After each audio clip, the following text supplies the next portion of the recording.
Yo, you ever notice how both sides of the political aisle love to scream this is wrong until it's convenient for them? Fascism is wrong, right? We get that. But then some of the same people would cheer when political opponents get harassed, deplatformed, or worse, killed. In the case of Charlie Kirk, people cheered. So suddenly, authoritarian tactics are fine because they're aimed at the right people, quote unquote, right. Then the right says cancel culture is wrong, also fair, except when it's their turn to cancel someone, then it's righteous and necessary. If a show or artist offend their side, suddenly accountability becomes persecution. Example, Jimmy Kimmel getting fired from Disney because of his joke about, it wasn't even directly about Charlie Kirk, it was actually more aimed at Trump and his response to Charlie Kirk's death. So the problem is both sides are doing the exact same thing they claim to hate. Hypocrisy isn't just embarrassing, it's dangerous. Democracy thrives on checks and balances and debate. When either side starts celebrating silence, shaming, or punishing the opposition, it erodes the very system they claim to protect.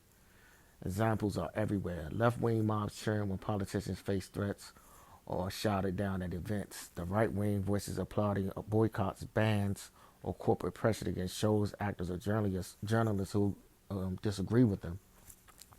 It's bad because polarization, we're no longer debating ideas, we're trying to erase people. It's a double standard. One side is authoritarian, the other feigns moral superiority, and it's a slippery slope. Today it's your opponent, tomorrow it could be you. If you're against fascist or cancel culture, be consistent. Opposing authoritarian tactics only when they hit your team isn't principle, it's tribalism. Democracy dies when hypocrisy becomes policy. You know, it's crazy. You know that this happens, uh, and I see it all the time. That's why I really don't subscribe to politics like that. I understand it's a tactic, and I try to be fair and objective in my views because the left is no better than the right, and the right is no better than the left. I think a lot of times with the left, they try to make it seem like, but we're fighting on the side of right, and we're the good guys. But a lot of times the same tactics is the same as the right, if not even worse.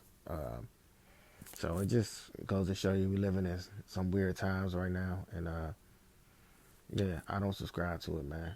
I feel like you should be able to have free speech if you're not hurting nobody, and even if you disagree with it, nobody should die over it, and then nobody should lose their job for giving their opinion on something because Charlie Kirk was very opinionated on his views, which I didn't agree with, all of them. So he made some fair points.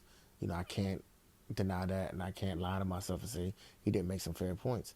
But some of it to me was performative politics, and a lot of it was just to stir the pot to get people engaged, to you know line his pockets. And it's fair enough. It's entertainment. That's the entertainment side of politics. But then on the same side, if you're going to protect his freedom of speech, you can't fire Jimmy Kimmel for a joke. And comedians are known to make jokes of politicians, of political things. And his joke wasn't really directly disrespectful to Charlie Kirk. It was more of a response to Trump, um, response to Charlie Kirk's death. So, you know, hopefully we can learn from this, man. We living in some weird times. And yeah, so this there is the great man signing off. Peace.